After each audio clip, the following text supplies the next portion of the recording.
Hi there, and thank you for clicking on my video. This is going to be about the Incarnon adapter on the Bow Prime. It's what I chose this week.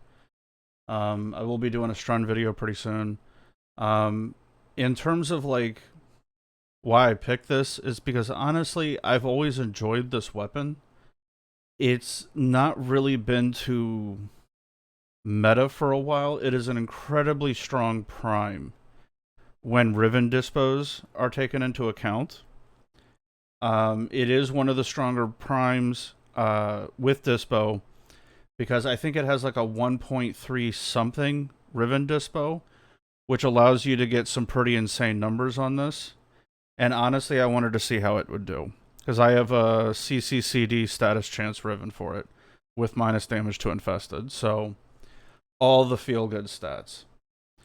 But through process of elimination, we're going to be able to zoom through these, and there really is only one option.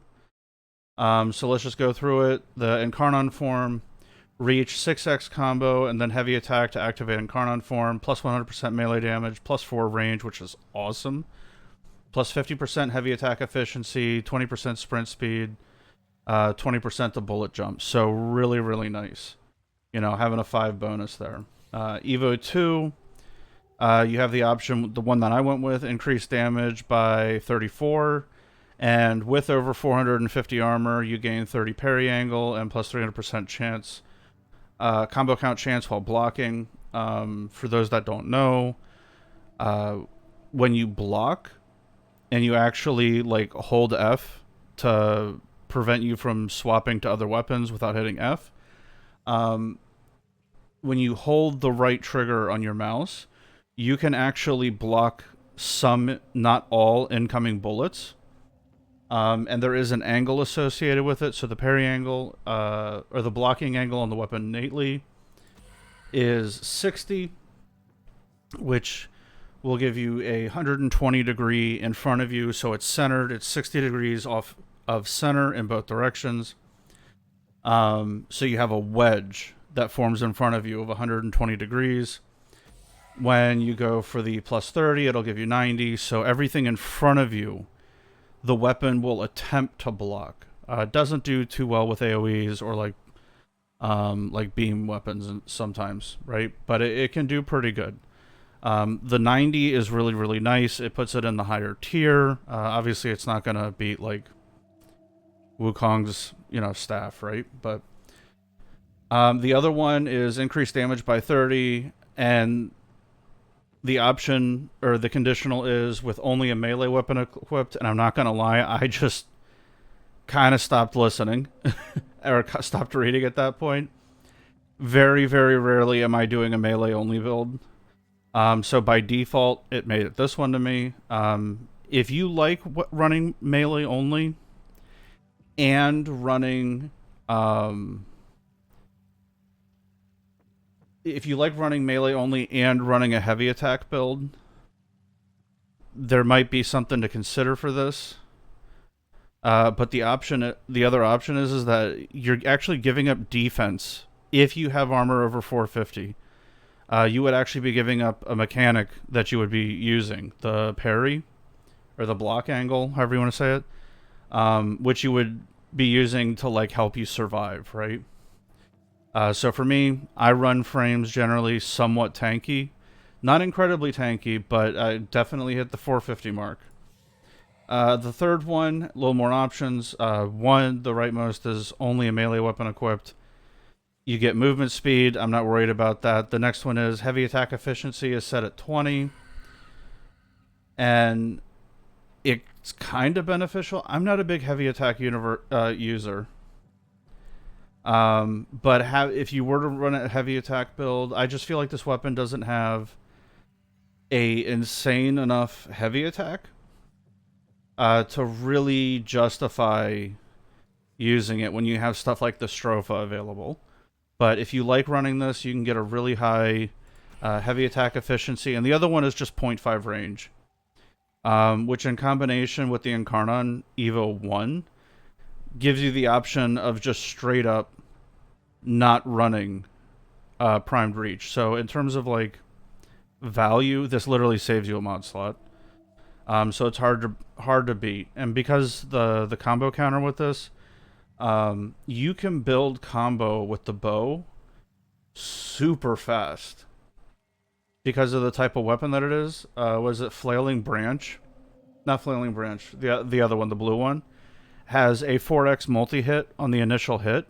And with enough attack speed, you can gain a 12x combo like ultra quick.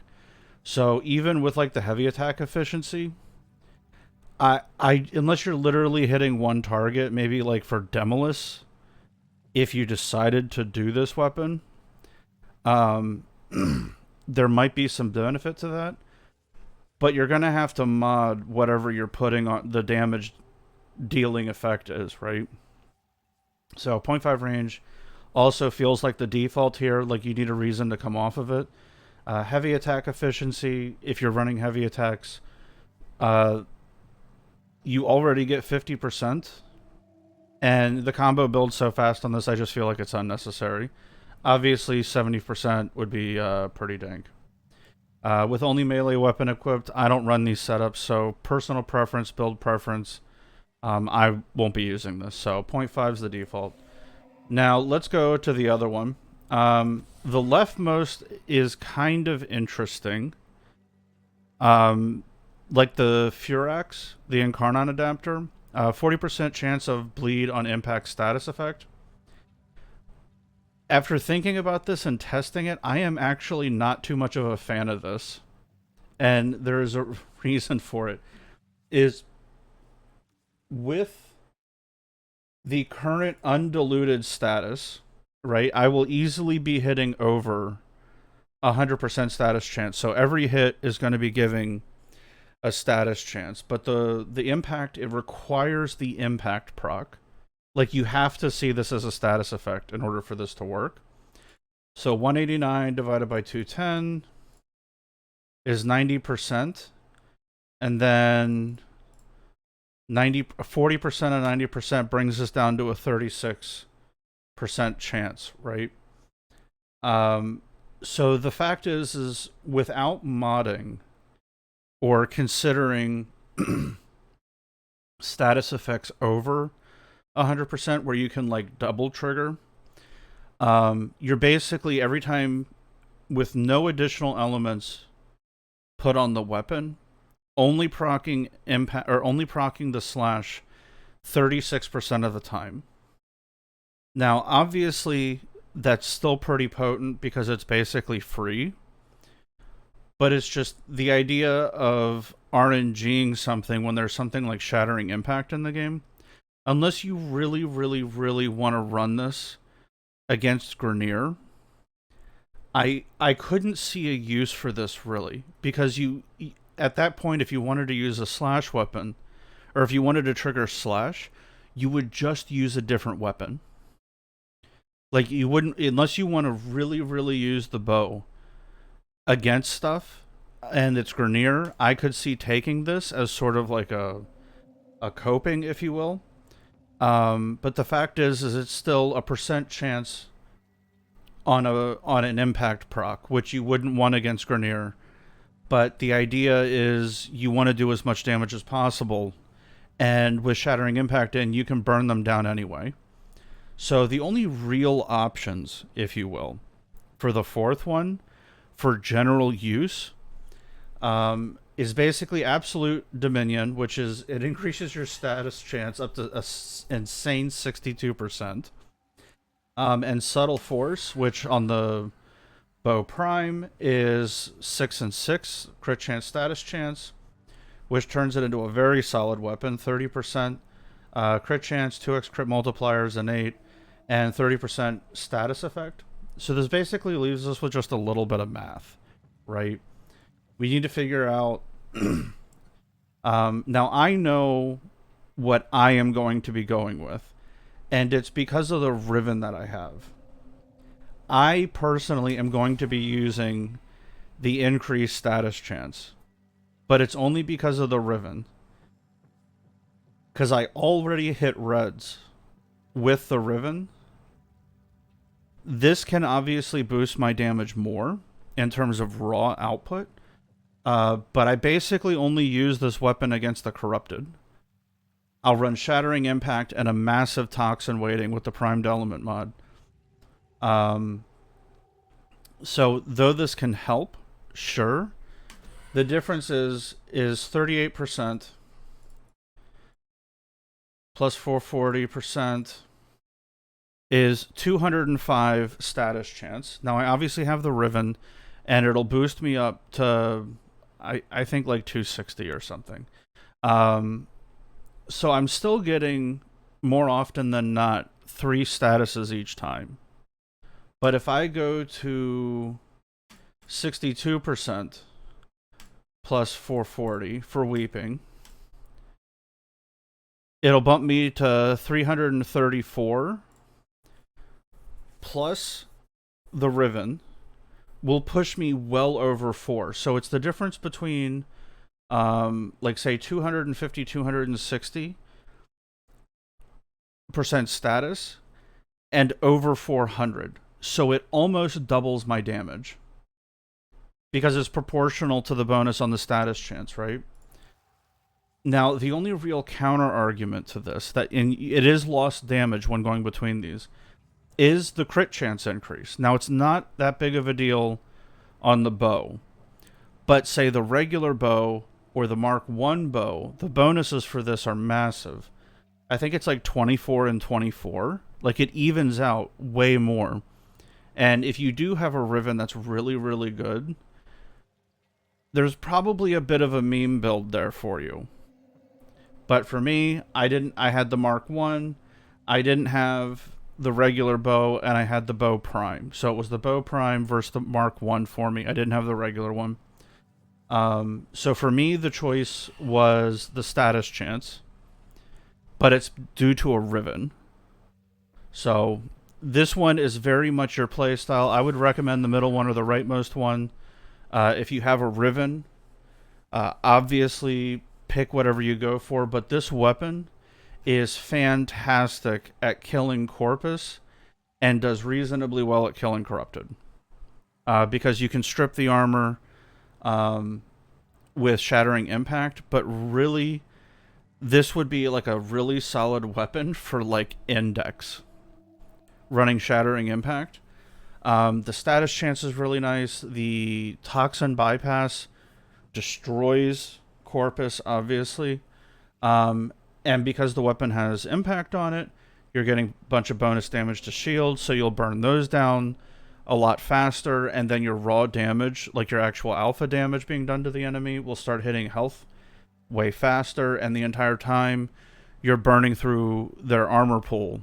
You're reducing their armor down to 0 if you hit them long enough, where you can reduce their armor down to 0 and just turn them into health, in which case at that point Toxin outdoes Slash. So still comes out for status chance, right?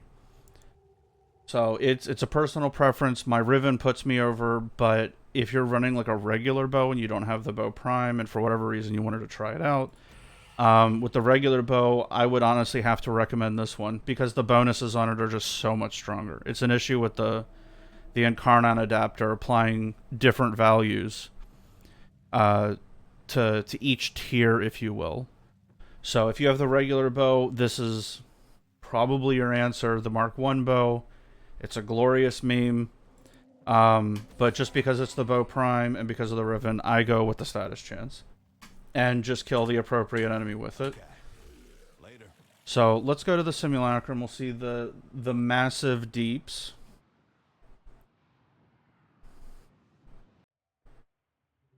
Yeah, but there's no real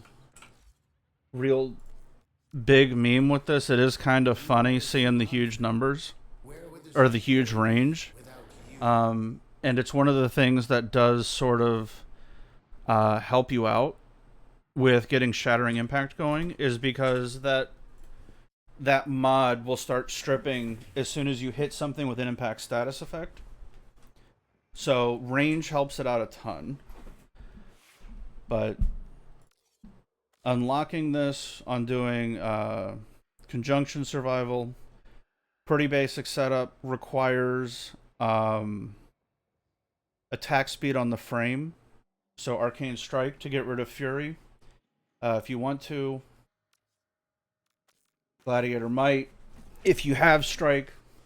And the status chance, crit damage, crit chance pushes the numbers up really, really high. You got a 7x crit multiplier. And a huge toxin weighting. Obviously not massive, but compared to other things, I'm going to be proccing toxin most of the time, and any armor is going to be getting reduced by Shattering Impact. So if it's a Rivenless build, it's pretty simple. We'll just show it real quick.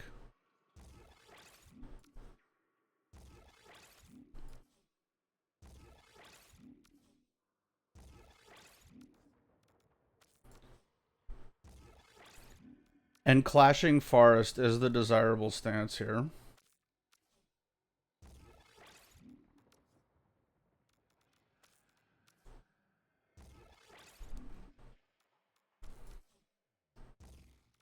So something like this is what you would want if you don't want to do like a faction mod. Or you're going up against the Corpus anyway. If you are going up against Corpus, obviously this would be your killer. Pretty basic build.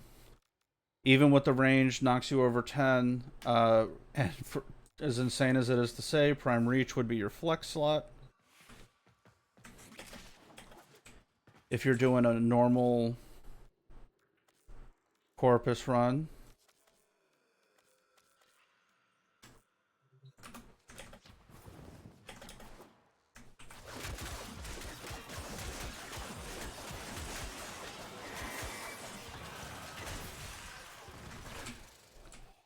And you can see the range.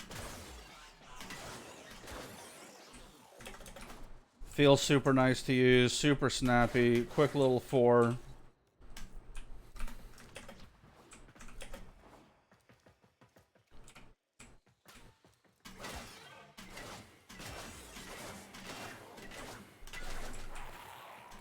Yeah.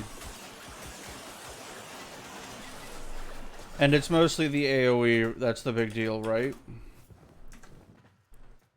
But it's super nice, the for Corpus units. Yeah, just in and out, you hit everything.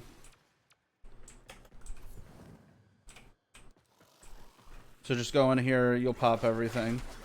And against like the Corrupted, the forward momentum, the forward auto has essentially, it's more mid-range headshots, where if you were running maybe like 6, you would be able to trigger the headshots more.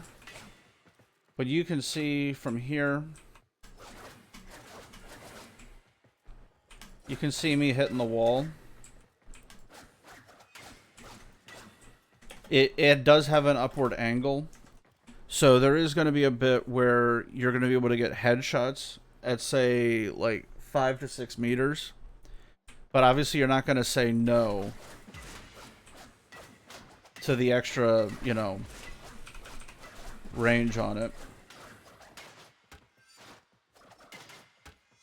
It's just, it's a well-balanced weapon, and if you want stronger procs, you can take off reach and gain some modding efficiency. And for me, I would slot the Riven here. Shattering Impact for a generic run, a generic build, is an excellent option if you're just looking for something to just pick up and go with. It's not too popular, but you could go double crit. Because of how snappy the stance is, you really don't need too much attack speed. Obviously, you need an attack speed mod. But the fact is even against Grenier and running a Toxin build,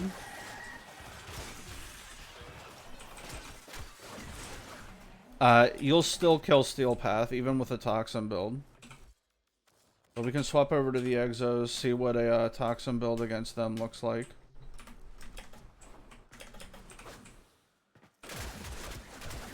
Obviously, it starts out low. Gonna build up combo.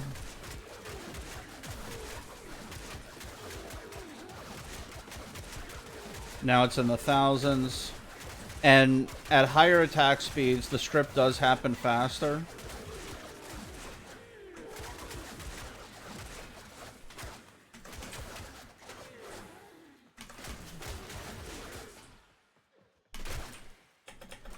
So even a Toxin build against Garnier is still pretty snappy.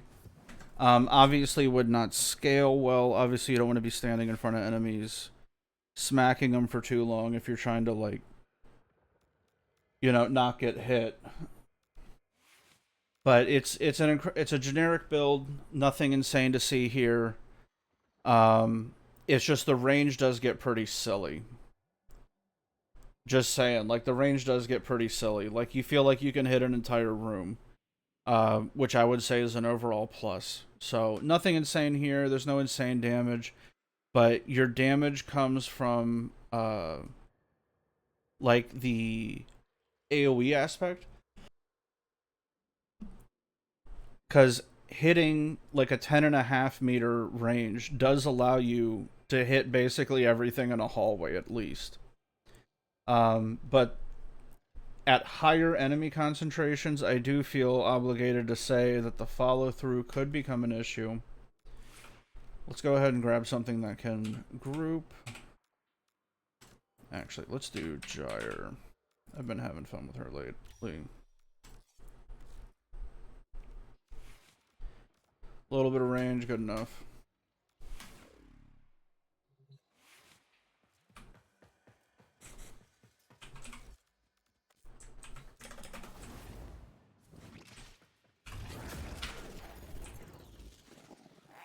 Wait for him to stand up. I don't know if you can see it on the video, but I'm not hitting many things. It's only the first couple.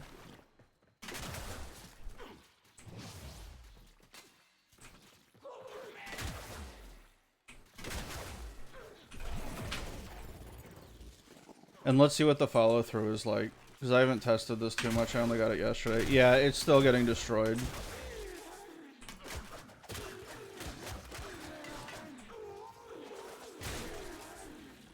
But obviously you wouldn't, you know, if you had options, you wouldn't pick this weapon against it, against Garnier.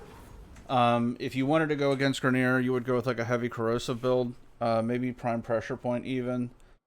If you wanted like more raw damage up front. But condition overload is super easy to proc on this weapon because of the stance.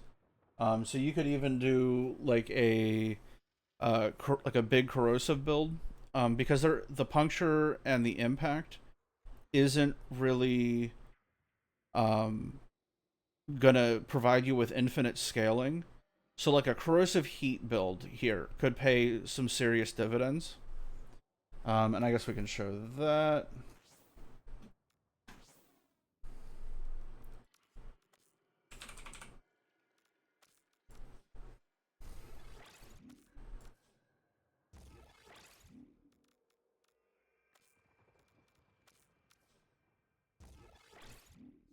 Alright, so now obviously our status chance weighting is massive. Let's see what that brings us down to. 252 for corrosive, 189 for heat. You could balance it out if you want to. If you wanted a little bit more damage, you could... Actually, we would still need weeping or range, wouldn't we? Let's see how this does, because we don't have the weighting necessary to make heat our big proc. But innately on the weapon, because of the status chance, it's like 130%.